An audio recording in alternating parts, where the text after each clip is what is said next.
Stephen, welcome aboard to the show. Thank you so much for joining us today. Absolutely. Thank you so much for having me. I am going to transport you 16 years into your past.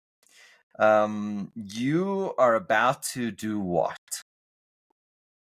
16 years ago. So sorry, more. Sorry. We're talking 20 years ago. My bad. My bad. Okay. Okay. 20 years 20 ago. years ago, 2005. You are I'm about to just do what? graduating college and I'm Yeah. about to go into the army. Yep. What? Okay. Explain. I just graduated college. What in your right mind made you go into the army? Well, are you familiar with something called ROTC? No, tell us about it. So ROTC is called the Reserve Officer Training Corps, and it was instituted, I don't know, probably more than 100 years ago as a way to have kids who want to get their education paid for and then have a job afterwards to essentially make those ends meet, right? So it's a it's a scholarship opportunity that high school kids can apply for. It is very competitive to get it, but if you're able to do it, you can get essentially your entire tuition paid for, and then you have a guaranteed job, not just as a private in the army, but actually you go in as an officer, and so you're much more highly paid, much more responsibility. You're getting real life skill sets that translate to management afterwards, and so it's an opportunity to both get your education for free and then set yourself up for success in the future. Just so happened that right after I went into high school, I'm sorry, right after I went into college is when 9/11 happened, and so the entire world shifted my first semester in. Were you already in the ROTC program once? Okay.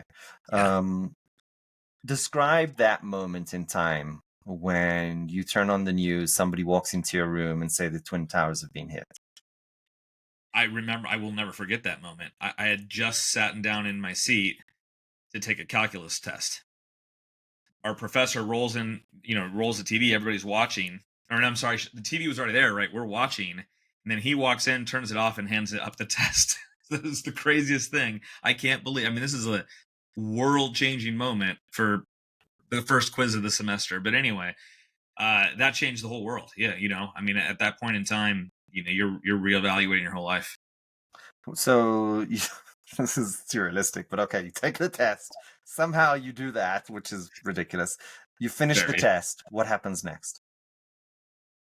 I think at that point you're processing things. You're talking. You're first. You're getting trying to get. I mean, this is before cell phones, right? So Right. or I'm sure very rich people probably had them, but as a high school kid, I certainly didn't. Or if I did, I think I did actually, but it had like it was $30, 30 minutes emergency only, right? So I get back to my dorm Like a room, I Nokia call the family. 6230 kind of thing.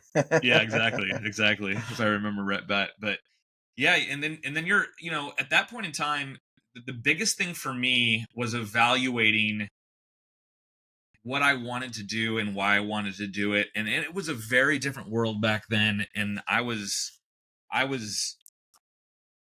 was a, what's the word I'm looking for? You know, uh, like a chemical reaction type of a Mm, moment, right? Where everything is just kind of colonizing together to get this.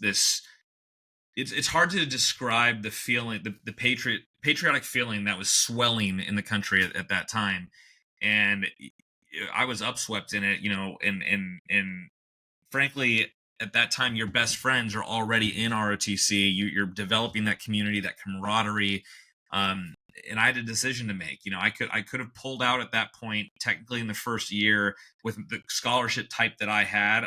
I had mm. about a month or two where I could have left, and I remember there was maybe 25 or 30 kids in our unit, so to speak, and there was one or two that did leave, and yeah, that was a tough decision. I mean, that was a really, really, I mean, frankly, that was probably one of the biggest life changing decisions, in terms of bifurcating, fork in the road type of a What situation. you talked about your why. What changed in your why after 9/11? It was my why was still. I don't think I had the. I don't think I'd figured it out yet. In fact, I don't think I figured out my why until probably like last year. to be perfectly honest. I mean, I was Fair enough. extremely successful. I'd lived multiple lives, had multiple careers, but I was always still searching for what is the reason Mm. for all these skill sets that had been acquiring through different things. At that point in time, I'd already been an Eagle Scout, and I really did feel this sense of duty and honor and I was extremely like patriotic, and I think that just galvanized it even more, I think, is what ended up happening at the time. And I was an engineering undergrad and not particularly enjoying it. So it's not like I was like super hyped to like go spend 20-hour days at Boeing, right after graduating, like all my friends did. Um, Not that I was excited to run off to war either, right? So it was this kind of, Yeah. it was tough. It was a tough one. So you spend 6 years in total in the Army, 6 years and a few months. You're now day one on civilian clothing. What do you do? Was it scary, or did you kind of have a plan? Oh man, that's such a, it's actually a better question than you realize, or maybe you do, but because of the timing, 2008, 2009, we were, and for somebody of my age, we've actually lived through a lot of really kind of paradigm shifting moments historically, and that was the timing of another pretty large recession. The housing crisis, and there was a lot going on. So I was in a situation where I didn't know what I wanted. I knew I didn't want to be in the Army anymore because at the time I was, if not I was one of the most heavily deployed lieutenants. I had spent, I had done a 12-month tour, and I was home for 11 months. And then I did a 16-month tour. So it was actually 28 out of 37 consecutive months Oh, deployed. wow. And I was like, I don't want to keep doing this. I can't raise a family this way and live the life that I want. And so, again, another deciding moment. I wanted to have the opportunity to be treated based in a meritocracy based system. Okay, so it's not just, oh, you do 2 months as a lieutenant, 2 months as this, then you're captain, blah blah blah, and it's just time in service. Doesn't matter how you do. I was a very highly rated, officer, and I wanted to be able to earn my respect, my pay, my time, my advancement, and everything based on my performance and my results. And but we didn't know if that was going to be a reality. And when I say we, it was the people of the same ilk that I was at, the same year group, and making the same decision at the same timing. I knew I wanted to get an MBA because I had the technical background. And then in the Army, I was a logistics officer. So it was a lot more technical stuff, program management, understanding supply systems, those sorts of things. But I also wanted to understand how business works, so that I could kind of put all of those different things together. Because you can understand technology, logistics, and business. Right. Now all you're missing is legal, and you really got something. And so, but since I didn't know whether I'd be able to get a job right away, I also started prepping to do my MBA. And so I ended up doing a junior military officer recruiting program where they take like the top 10%, kind of retrain you to go into the civilian life. And I ended up doing this matching game. It was like a speed dating event with like 10 or 12, your Johnson and Johnsons, all the way down to these like really cool tech startups. And I had never wanted to be in sales and marketing or anything similar to that. But I had the engineering degree, but I was also like, I don't want to be stuck behind a computer. So I was given this opportunity with a really cool tech startup that was trying to should I keep going with the story? Yeah, no, keep going. Yeah, okay. I'll stop you. They were taking cameras and trying to essentially do chemical detection with them. Okay. And not to get too deep into that technology, but I ended up matching with them. That was the company that ended up recruiting me out. And I spent 10 or 12 years with them taking what was a PowerPoint slide and turning it into a $20 million a year business. And that was in the defense sector. And then we turned that off and said, we want to go into the civilian world. So I redid it in the civilian sector with kind of a different product line. And we can get into all that technology and everything if you want. But let me ask but you. the point of the Let me matter ask you is, a question. I was still looking for kind of my purpose there, and I really found one with entrepreneurship, business development, and that sort of thing. So before we get to that, you're on your first day with. Keep me honest here. Is this Chem Image? Is that the correct That was Chem Image. pronunciation? Yep. Yeah. Yep. That's So right. you're on your first day in Chem Image. You're basically you're an officer no longer in uniform. and you're carrying with you 6 and change years of military training and culture.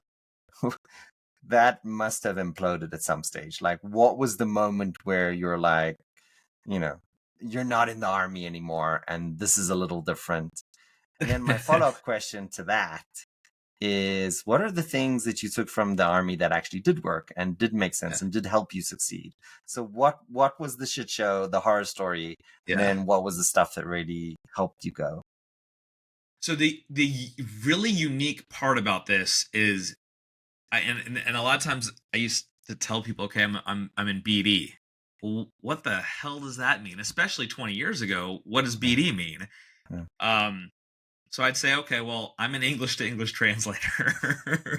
You know, my undergrad is engineering, so I can understand what these techies are saying. And when I was hired in that company, it was a sea of old white dudes, right? As you might imagine, like lab coat type of thing. But you're talking 60% were PhDs. They don't speak the same language that I've been speaking for the previous, like you said, 4, 5, 6 years. That's where the engineering degree really helped, right? So being able to take, and even some of the, like, being able to understand like logistics, systematics, programs, operations, that was very helpful. But their problem, and the reason they weren't being successful at the time, is they couldn't speak to the government, and they were trying to take all these ideas and actually go get government contracts with them without being able to speak normally to a human. I mean, essentially, I mean, it was kind of that, frankly, that's simple. So I brought a level of I don't know, just normalcy of what's the word I'm looking for? Uh Not charm, but there's the C word. Anyway, I was relatable, right? Somebody who you could talk to. So I was able to like understand their PowerPoints and their their systems and stuff. And even though it wasn't even a real idea yet, it was just kind of a concept. I could take that and essentially boil it down into simple words. Go talk to the soldiers who might end up use it, or technicians or whatever. But then I was also polished enough that I could go and as a 23-year-old, remember in the army, I had 240 people reporting to me. I had to wake up and dress blues at 6 a.m. and be able to talk to the general when one of my soldiers got drunk and crashed into the command station and knocked over a fire hydrant, or got arrested because he pulled a knife on, just not to air people's dirty laundry, but there was crazy stuff that happened. And as a 22, 23-year-old, you're dealing with all that with law enforcement, with officers, with CEOs. So those experiences really helped me in being able to, yes, talk to an engineer or a scientist in the morning, be able to have beers with a decision maker in the evening after walking the halls of the Pentagon or Capitol Hill in a suit during the day, and that was really kind of helpful.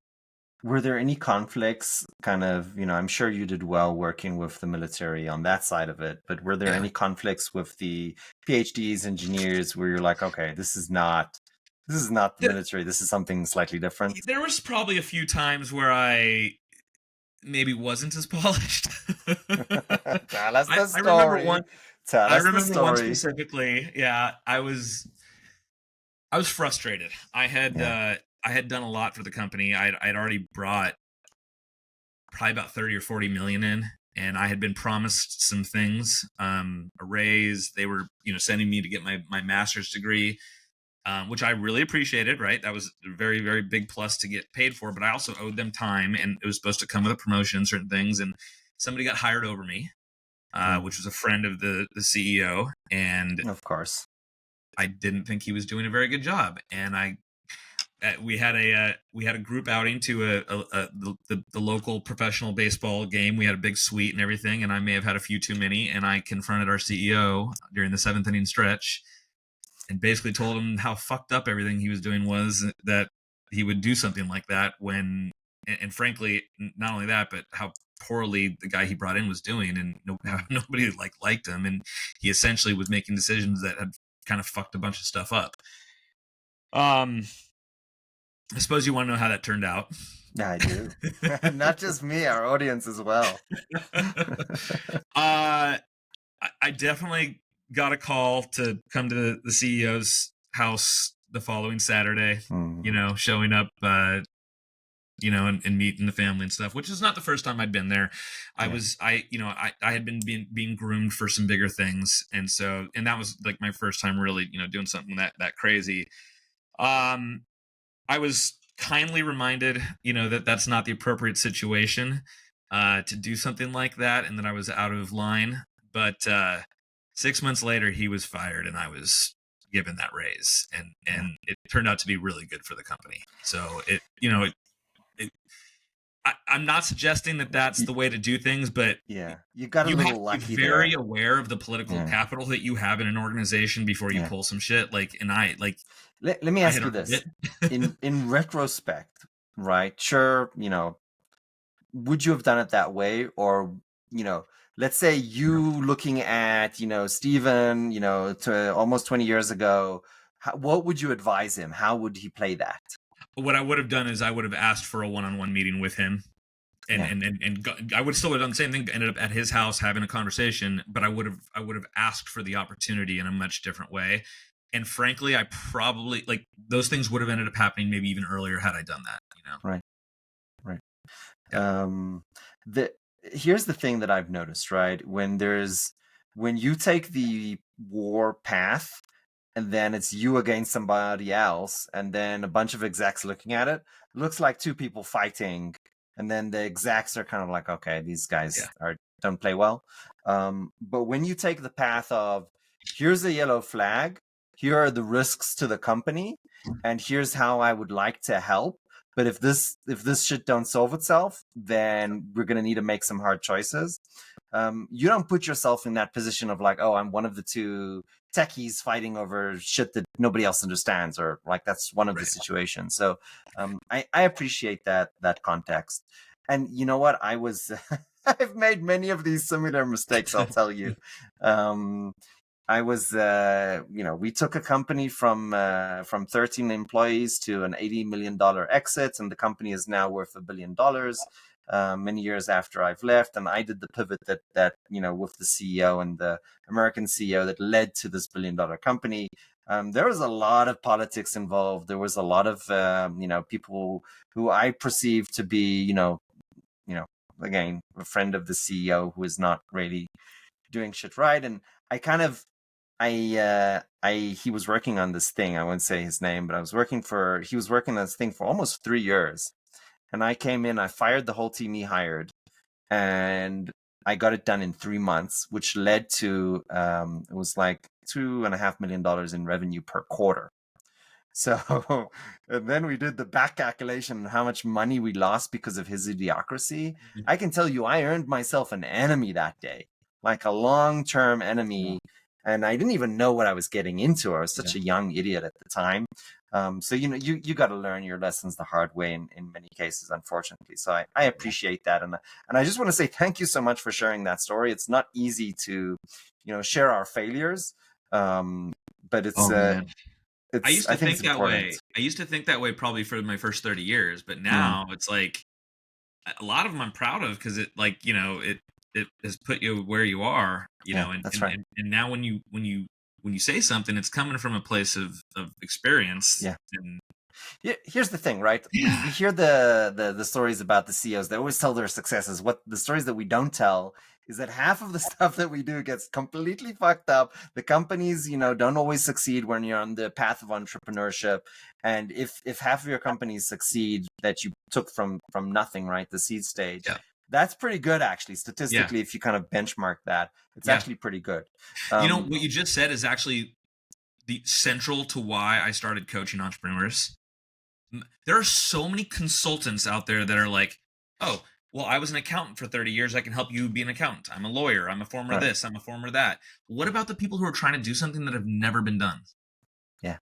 Who's there to help them? You know what I mean? So tell me, what's the biggest thing that you want to kind of make a mindset shift in order to help these people succeed?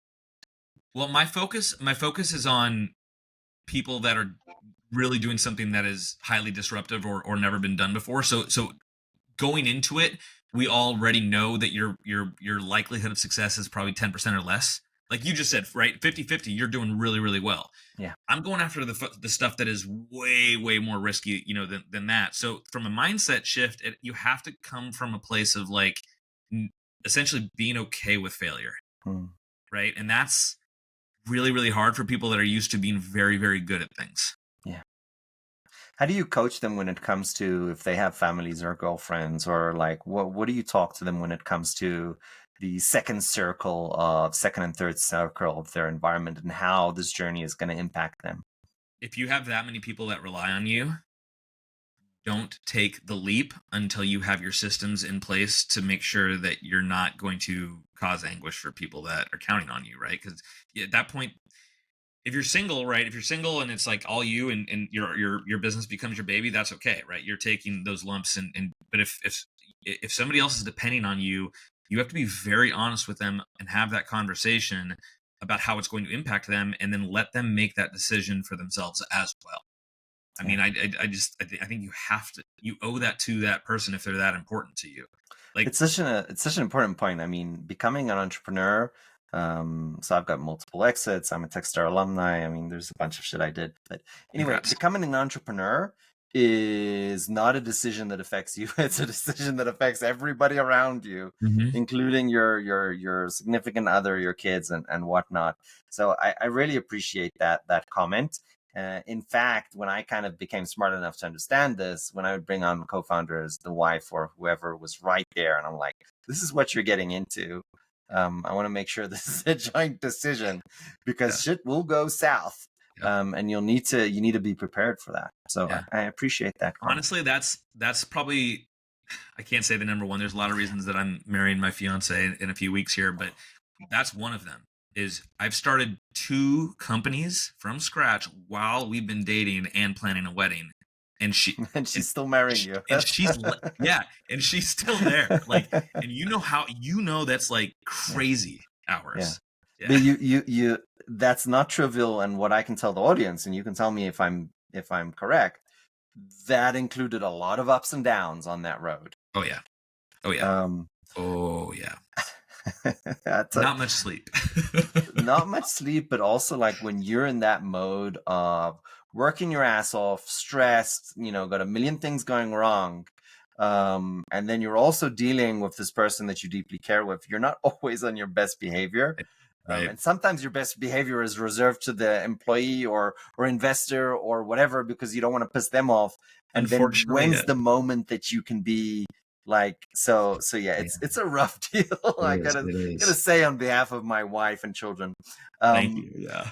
let me say this. We're not making a great ad for entrepreneurship today, but that's okay. Whoever does it is mentally ill But anyway, after you've been so an entrepreneur, you can't go back to, like, there is that's the something problem. deeply It satisfying. is. I say that it's a mental illness that you opt into, Yeah. and it's really the closest thing that describes it as bipolar. Yeah. One day you're on top of the world and elated. The next day you're depressed, and sometimes that cycle happens twice a day in the same day. Yep. So there's that as well. Okay, so this week, right, or last week, you had your fair share of excitement as well. Tell Sure. us that story. You're getting married That's right. Yep. and Yep. some other shit fell apart as well. Yeah, yeah. So I was on my bachelor party a couple days ago, and if you don't know what a VA is, it's a virtual assistant, right? A lot of entrepreneurs are heavily reliant on them. You Yeah, get a lot of capability at a much more affordable price. The downside is they require a lot of oversight, a lot of training, and a lot of systems in order to be operational. Otherwise, you're just on the phone with them all day. yeah. And so I had one who I put 2 years into, and is probably like the best designer I've ever worked with. Oh And wow. I and he and we had and I have 4 companies I'm running. I also have 3 clients and a wedding I'm planning, right? So a lot of workload for my essentially best designer. And he quits. He hasn't shown up all week. Nobody knows what's going on. He has his own mental health stuff that he's been dealing with that I'm somewhat aware of, but not to just go completely silent for multiple days on end. So at this point, it's got to make some decisions. It's I still got to run a company here. Um, and yeah, so I'm ending up finally, I had to cut off his access to certain things, and all of a sudden he immediately pops up on the net and he's like, "Hey, am I still working here?" Essentially, didn't even call me, called one of my other VAs, and Right. he's like, "You better get on the phone with Steven." And I'm actually I missed half of one of the days of my bachelor party dealing with this. Oh my Lord. Basically just on the phone back and forth. But I yeah, had so a that was the nightmare of this week I is, had an and employee look, because we had to get a bunch of deliverables out for the client. So yeah, if that, if you lose somebody, you got to jump in. At the end of the day, right, the buck stops with you. right, There's no backup right. plan to the owner. I had an employee disappear for a few days. You know what he was doing? A developer, right? Coding. You Was know he in what he was Vegas? doing? He was playing World of Warcraft. Yep. See, It's and like, at the end of the day, it's a that you different have to type of realize bender. you're not you're not dealing with a whole bunch of people that have the same work ethic or passion, but most importantly, they don't care about your company quite the way you're going to. Yeah, It's impossible yeah, for them to. yeah. That can create a lot of conflict if you don't figure that out pretty early. Yeah. Yeah. So you there's two pretty awesome things that you're doing now. I don't know which of them to die. Well, there's four, but there's two that I think are incredibly interesting. The two new stuff that you're working on. One is about imaging, Yep. and the one is about vodka. That's right. I want to talk about the imaging one, but my Okay. audience is going to give me shit if we do. So I think it's incredibly interesting, but okay, I'm going to give in to popular demand and we'll talk about vodka. so, so, um, There's a lot of good science in both, to be honest. So that's my only redemption we can get, dirty on the science. Tell me about, okay, you're not Beyonce. Why would you start a vodka company? man, so I'd been in the tech space for a long time, after the army, and I love tech, right? I still have the tech company. I'm still very much, one foot in on that. But when I look back at my life and it's, growing up, I was the kid that was doing the AP classes, doing the extracurriculars, doing this, doing that, then ROTC while at school, while having a full-time job. And, I was like, I want to do something that's fun. I want that release, and I want to. Mm. I wanted to invent something that I had my stamp on it. So this was essentially a way to scratch some of those itches. This actually started. This was like my first client actually for my coaching services, and he was somebody who I was in the military with, so a lot of history there. And he was telling me about this, and I had just recently started using cannabis because I had been in a pretty bad accident where I not to get into it, but broke my leg, ruptured all my ligaments, couldn't walk for 5 months, and I didn't want to use opioids or anything like that. Yeah. So I had turned to cannabis as an alternate solution. Realized the powers of it. To be perfectly honest, at the time I had been in a really bad relationship. There were some job issues going on with that one company, and I had fallen into a bit of a bad situation, with my own mental health and whatever. But bottom line is I had gotten depressed. I was in a bad relationship, and I had put on a lot of weight. And cannabis actually helped me lose over 100 pounds as well. wow. So it was pain management, and there was a mental aspect to it. I like kind of refound myself, reinvigorated myself. But I also like to party. I used to brew beer as a hobby back in the day, and so there was and then what I was doing at Chem Image, there was a lot of chemistry component, with the standoff detection aspect of everything. So this was a way where I was combining everything: coaching an entrepreneur, launching a business, which my expertise is new product launch. I was getting the science, the chemistry, the cannabis, the alcohol, the party, the fun, the social media, like all of these things that were a combination of lots of different skill sets I had, but also lots of things that I'd never even touched before because I'd been so deep in deep tech and in defense and security. And so that's why it was intriguing, and that's why I ended up getting like more and more passionate, into it. And so we spent 2 years developing the bottle itself. So Okay. the bottle You gotta is show this. a This is joint. funny. Yep. So that's it. The bottle is shaped like a joint. So we are the only bottle on the planet that has this because we invented it. So we have a patent pending on that. And then that was about 2 years. And there was only one place that could actually manufacture it for us. And then, of course, now that we have it, we can, go and get some other sources. But we also went really, really deep into the science of what goes inside it. So I'm sure most of your audience knows what vodka is, right? It's as an alcohol, and it can be produced from a lot of different things: grain, corn, potatoes, grapes, etc. But generally, it's considered an odorless, flavorless, kind of neutral grain type of spirit, which is really, really good for use for cocktails. But tequila and whiskey have been blowing up over the past couple of decades, and they just frankly have more flavor, more flair than vodka. So they've been eroding some of that market share. And cannabis is certainly having its day as well. So we thought, there's a way for us to combine all these things. We've got the cool bottle. The bottle's going to bring them in, but you've got to have a good flavor to bring somebody back, right? There's two parts of this: the branding, all that stuff. But we used terpenes. Terpenes, if you've never heard of them, they're the building blocks of essential oils. There's been 20,000 of them that have been discovered in existence so far, and they occur in literally everything. If you've eaten or drunk anything in the last week, you've ingested terpenes. They're even used as flavor agents all the time. If you've had a LaCroix soda, it's infused with terpenes. That's actually what they use as the flavoring element. So we have a proprietary blend that we spent about 2.5 years developing, which mimics cannabis almost exactly, but it is The not taste cannabis. And the aroma. That's And the the important aroma. part. Cannabis was not taking advantage of the olfactory sense. It just wasn't. And you smell before you taste. That's right. That's just part of it. Normally, when you smell vodka, you see a reaction that's kind of like that, right?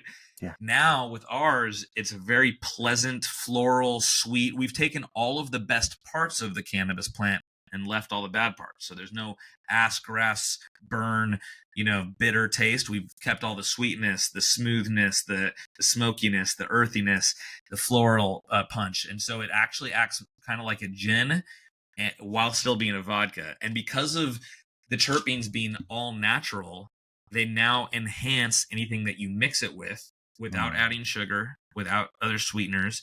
And we can even make a margarita with our vodka. We actually did it for a grand opening of a place called Barrios. It's a tequila and taco bar in Tampa, but we made a terpene-based margarita. So just really, really adaptive and cool product. How did they respond to the drink? Oh, they love it. They love it. Yeah. Because it's unique, and you can go a lot of different directions with it. Wonderful. Yeah. So, and then, like I was saying to you earlier, we one more thing. No, that's what I wanted. Let's go there. Yeah. So we have a conversion kit for it. You can turn it into a bong, and then for those of our audience who are listening and not watching, the same bottle we saw a second ago that looks like a joint is now a bong. How does that even work? I mean, it's a glass bottle. How does that happen? How does that work? So we have a conversion kit. It's actually super, super simple. We have. So I can almost just basically show you right here. This is you can see the 3M on the back, right? So this is just peel and stick. You find the logo, you go straight to the side on the seam, stick that on. We have a diamond coated drill tip. There it is. Dip it in water. That slides right through this. It's about 20 seconds. It'll punch right through. And then we have a little grommet that goes in there. You can see the grommet right here. And that you just dip it in that same water, and then it slides onto the ring. And then we have this custom glass tube, which is designed for our bottle exactly. And then it just kind of wiggles its way in. And then you just fill this with flour and pop it in there. And then put a little bit of water in the inside. Yeah. so I gotta tell you, there's a story here to who your audience is. I gotta say, it makes perfect sense, but you gotta love the continuity.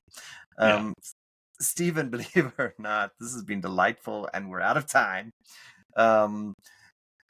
There's one question that we ask every single one of our guests. It's the only scripted question, but it's a difficult one because it's personal. Okay. If you had to go back to 20-something-year-old Stephen, what would you advise him?